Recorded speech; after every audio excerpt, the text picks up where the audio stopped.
A strong wind may blow off the roof, but a gentle breeze finds its way in. This Finnish proverb highlights the value of subtlety and perseverance. On today's episode, we have one such individual who puts these values into action through her diplomatic methods. Please welcome Her Excellency, the Ambassador of Finland to Nepal, Ambassador Riina-Riikka. Thank you very much. Thank you for this opportunity and thank you for the lovely introduction. I think there is a gentle breeze around us at the moment when we sit in the sun here in lovely Kathmandu. So thank you for having me in your talk show today. Really appreciate it. Well, Ambassador, since 1992, diplomatic relations have been established between Finland and Nepal. Since then, it has been 50 whole years. First of all, Ambassador, on behalf of all of the Nepali today, I would like to thank Finland for having been a great contributor to Nepal's development progress. Be it through helping our people access clean water or by giving us the cartoon Moomin, Finland has been always contributing to making Nepali lives better. So my first question for you today on this episode is, what key differences did you find in Nepal today compared to when you first arrived? What were the first impressions and how have they developed or changed? Thank you so much.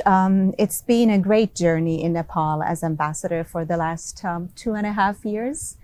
Time has flown, I have to say, and it's been a journey of getting to know this country more, getting to know the people, and understanding our work. Mm-hmm. As you pointed out, we've been working together with Nepal for sustainable development for decades. Actually, we started with forestry. We are a land of forests, so it was very natural for us to start with Nepal working on that. And after that, we've had a variety of joint topics in great collaboration with Nepal. Now we are focusing very much on education, gender and social inclusion, water sanitation, climate resilience, and livelihoods.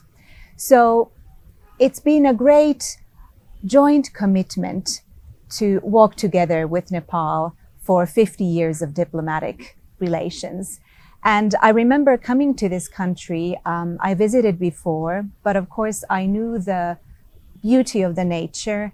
I knew the richness of traditions and cultures and colors and everything in this country. And I knew that we are doing excellent work here with a very good portfolio of Finland. So I came very motivated, anxious to look more into this country, learn more. And I think for me, the greatest experience here has been the warmth of people. Traveling around Nepal, especially in Sudur Pashim and Karnali, which are focus areas of our work, seeing the situation of families, children, youth, people, and how we can make a difference when working together. That has really made a difference. And since I've seen it, and I've been actively around the country learning more, I think I can do my job better because I understand where the country is, where it should be going, how we can support, and what is needed. And as you pointed out, we have had great results through our work. And of course, our work has been the focus area for me when I look at Nepal, because that is something that we need to focus on. So with the work of Finland, over 2 million people have access to safe water. Literacy rate has gone up. Girls attend school. Women's political and economic empowerment is striding towards the right direction. So through these elements, through these results, I've been looking at Nepal and been really impressed. And I'm very glad that we have a joint long-term commitment to work together. Well, you mentioned about education. Finland is known for having one of the best education systems in the world. Meanwhile, Nepali youths today complain about the education system being ineffective here. And they go as far as to say that they would rather go study abroad to countries like Finland. That being said, is there any magic formula that makes Finland's education system so effective? Is there an advice that you would like to give to help improve the education system here in Nepal? It's hard for me to reveal any magic formula as such, but perhaps talk about some things that have been important to Finland. First of all, as a small Nordic country, after especially the war times, I think we had a national consensus, a national decision that we have to invest in equal quality education for all. And that has really been a joint decision for Finnish leaders throughout our history, that we really have seen that it pays off to focus on quality education that is available for everyone and that is inclusive. So this joint decision and holding on to that has, I think, been key for us.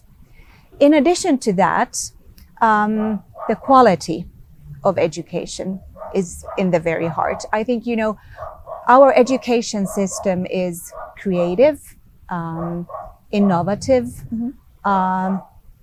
It supports critical thinking as well. It focuses on the well-being of both students and teachers. So in a way, it's very holistic. And I think those are the elements that have been important for us. And education is indeed one of our major priorities within development cooperation globally, but also here in Nepal. And we think that using our expertise and our knowledge, for example, on teacher education and valuing teachers, is something that we can offer, that we can prove added value because of our own experience. Well, recently, speaking of the value of the teachers in education systems, I learned that there's a specific program that Finland likes to do, which is called Technical Support Cooperation to the School Education Sector Program. This initiative claims to strengthen education in Nepal through training and inclusion with support from Finland and the EU. The official website claims to use a human rights-based approach.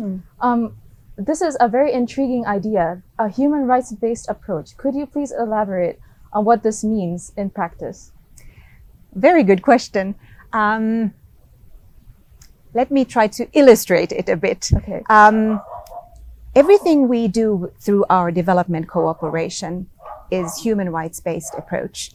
And you could say that it underlines that we look at development policy goals and work through human rights. So if we take, for example, non-discrimination, equality, gender, the rights of persons with disabilities and inclusion in general, everything is taken into account when we design our programming.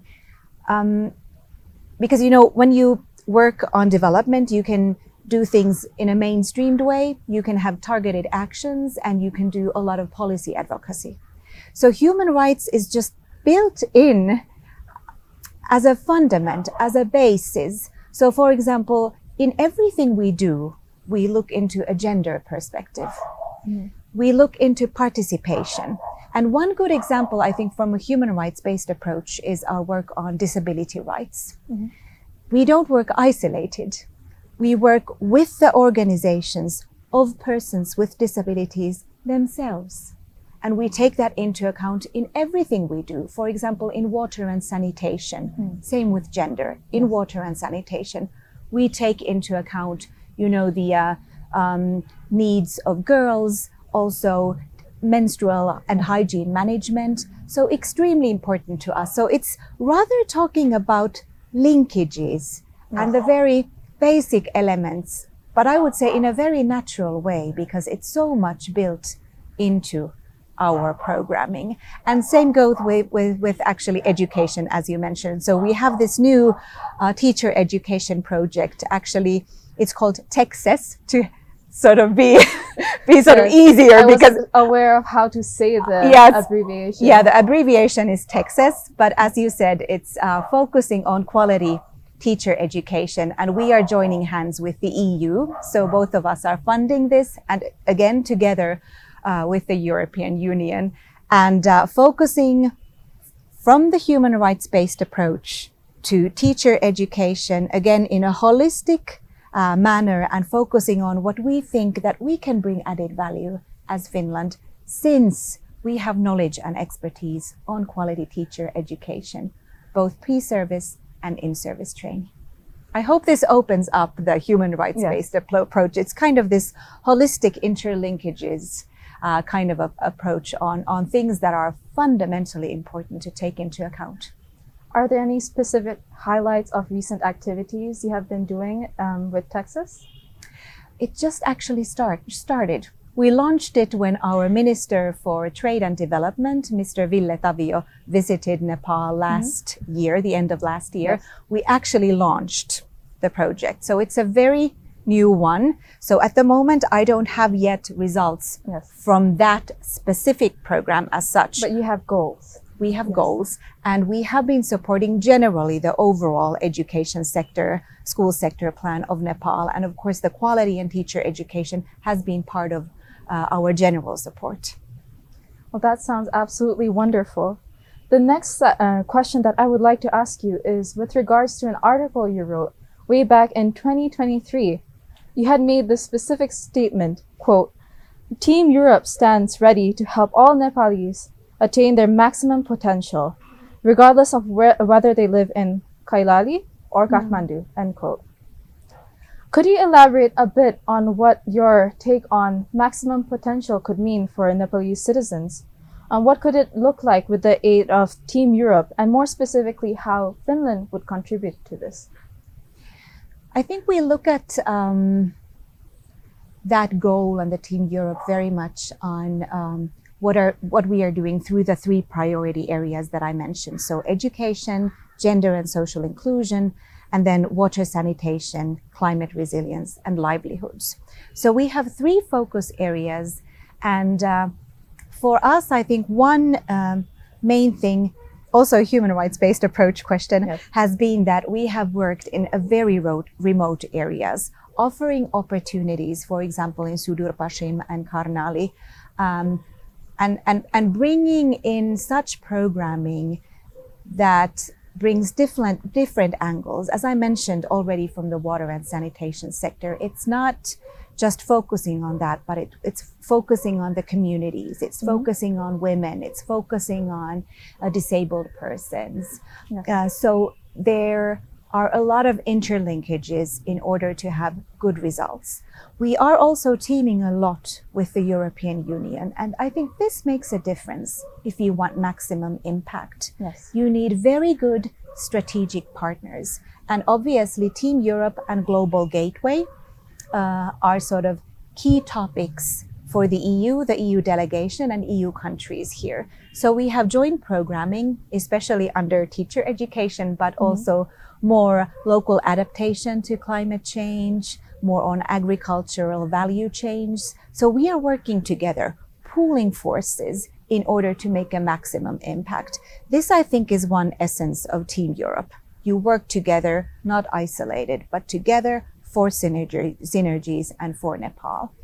And I think the other potential that I hope to see evolve more between our countries is the economic and trade dimension. Finland underlines a lot the linkages also between trade and development.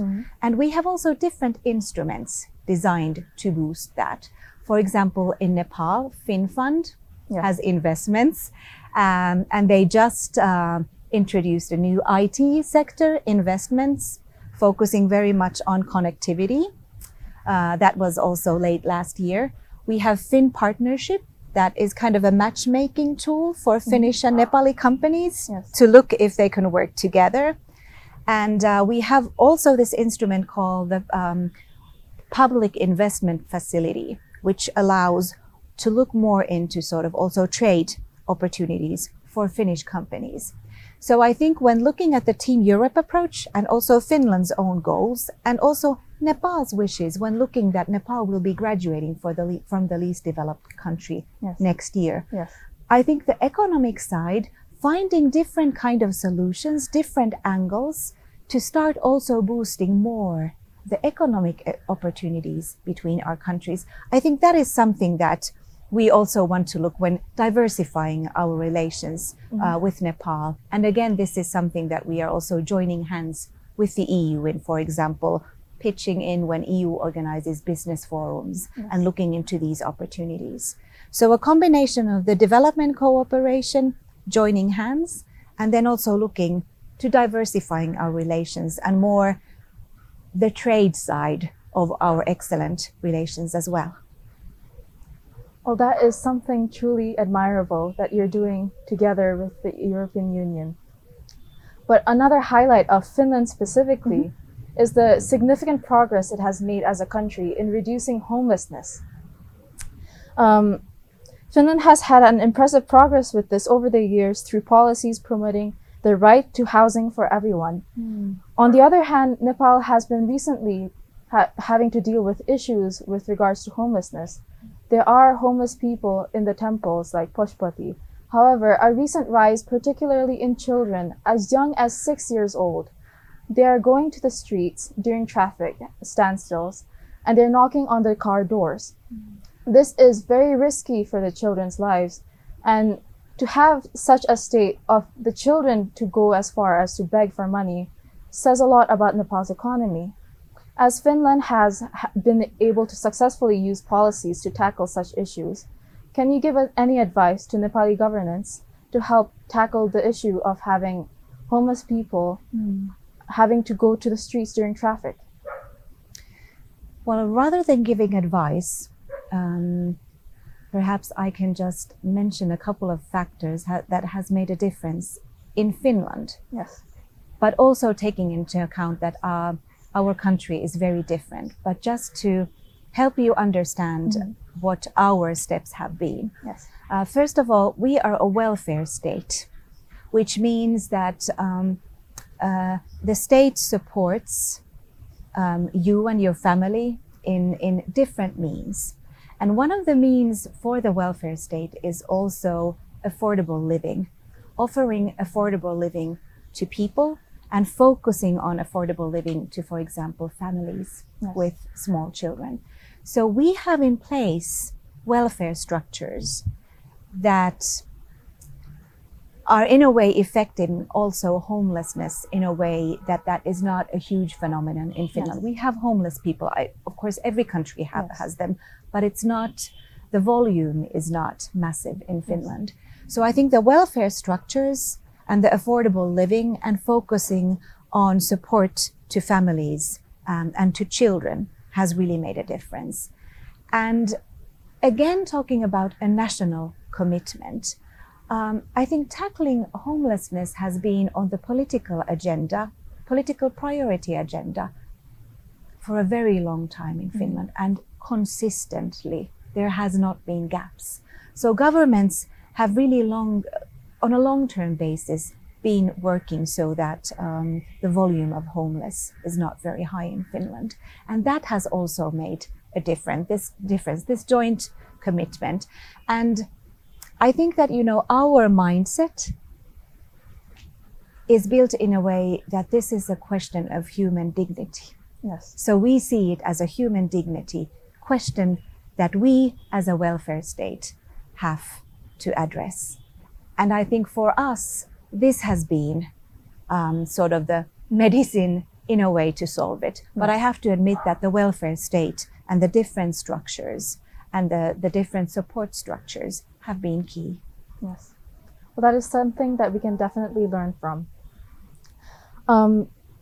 The other question I would like to ask you, it connects very well with regards to development overall, is social inclusion and in particularly gender equality. Finland has had an impressive history of also advancing women's rights. It was one of the first few countries to actually give the women the right to vote. Yes. That being said, there is still a major debate on how to increase women's political participation, whether there should be a sort of reserved seats in the government for women, Would you say that having reserved seats would be the right approach to creating a more inclusive environment for women, to have more representation of women? There are very differing views always on that, whether Yes. these so-called quotas are the way forward. And I have to say, I'm sure there is no one-size-fits-all sort of solutions for different countries, for different situations, for different needs.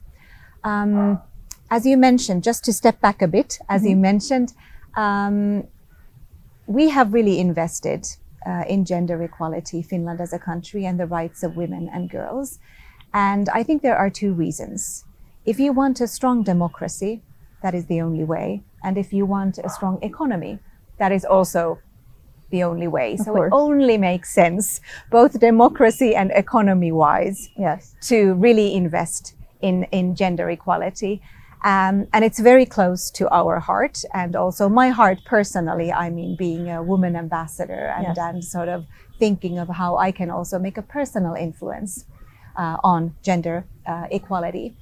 But your question on quotas and whether there should be a representation, as I said, there is no sort of right or wrong formula on what works.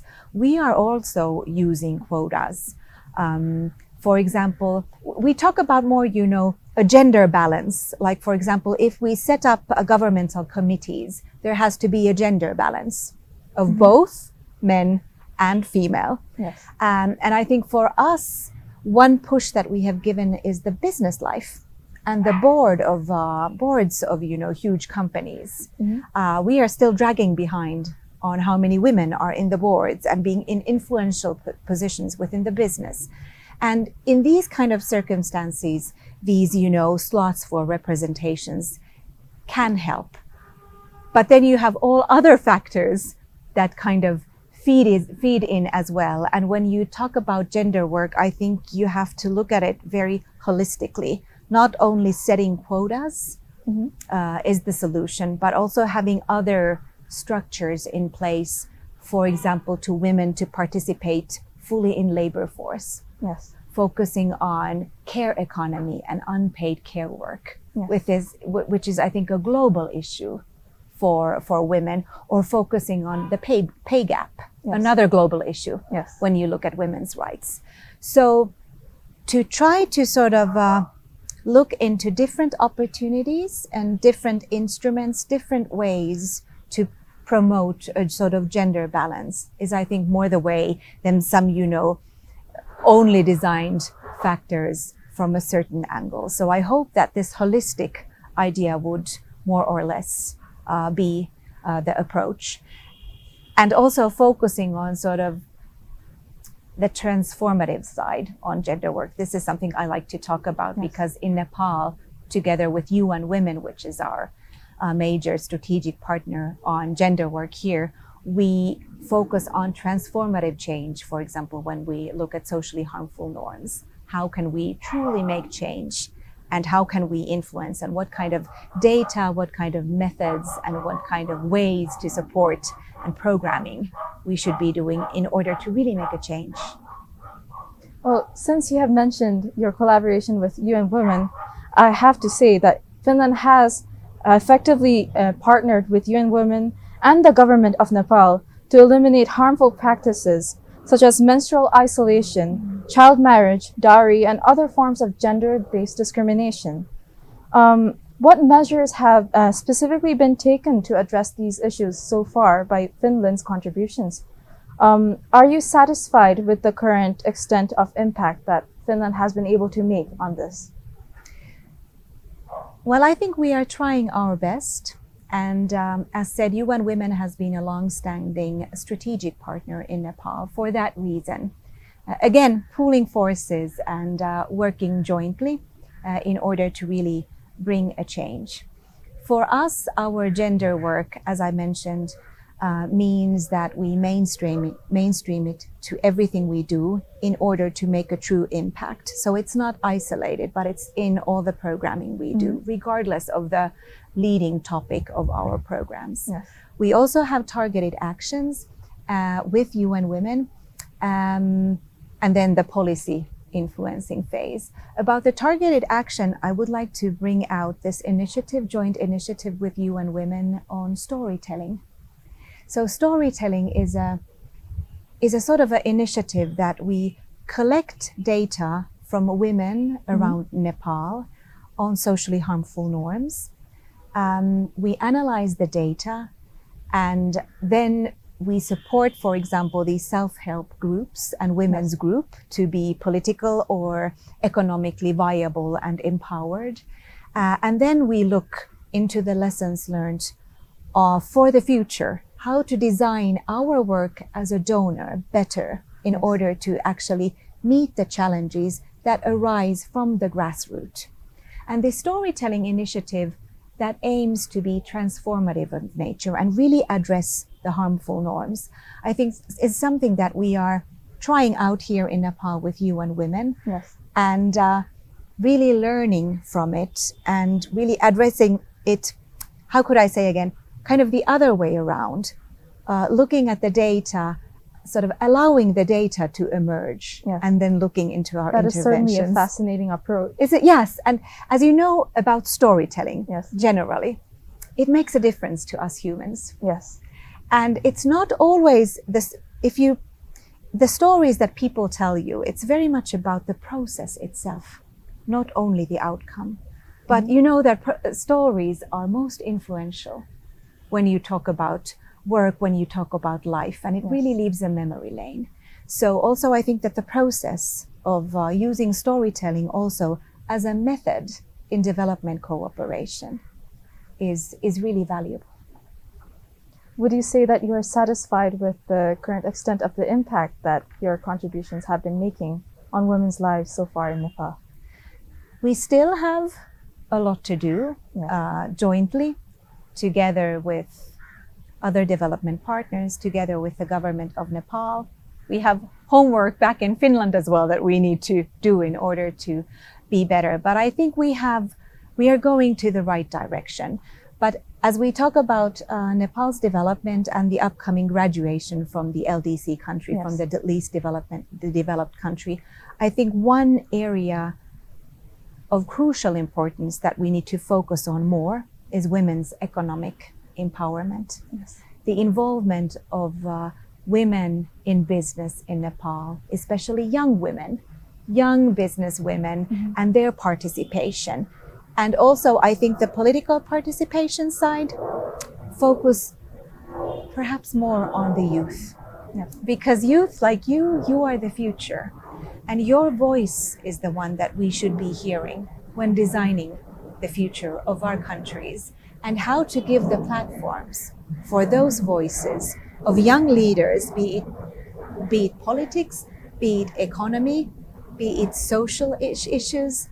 I think that is one focus area that we should be looking into more, offering voices for youth so that we know how to plan for the future, because it's not working for the youth, but working with the youth.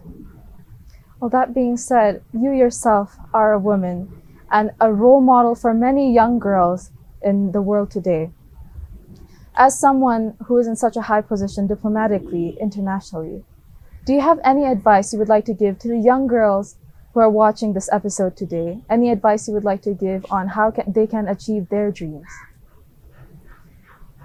I think it all comes very much to the fact of education and learning and working hard,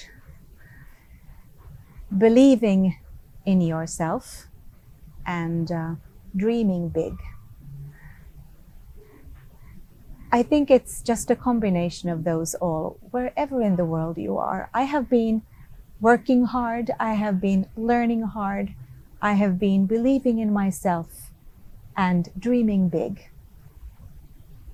And just to focus on who you are and finding your ways of doing things and finding the things that are most suitable for you and that you feel comfortable in doing. And again, back to the participation, I would really encourage everyone to find avenues to participate, to voice your opinions, to be active and find the platforms for each one to participate and really start making a difference.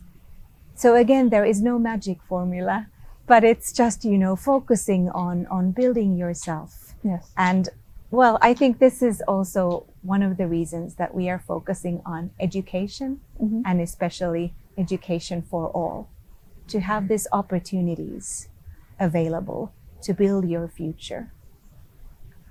Thank you for contributing your words on Words for Tomorrow. Now that we've come to the end of the episode, I would like to give you a small token of gratitude. Thank you very much. At the front, you'll find the words Ad Meliora written on it. Oh. In Latin, it means towards a brighter future. Brighter future. Thank you so much. This was really an honor. Yes. Thank you for your excellent questions. And for the brighter future, so we talked a lot about the youth, and I hope that is something that you will take forward. And I think especially important today was the fact that I had a wonderful young lady interviewing me, and I feel very honored and empowered. I wish you all the best. Thank you so much. Thank you, Ambassador. Thank you.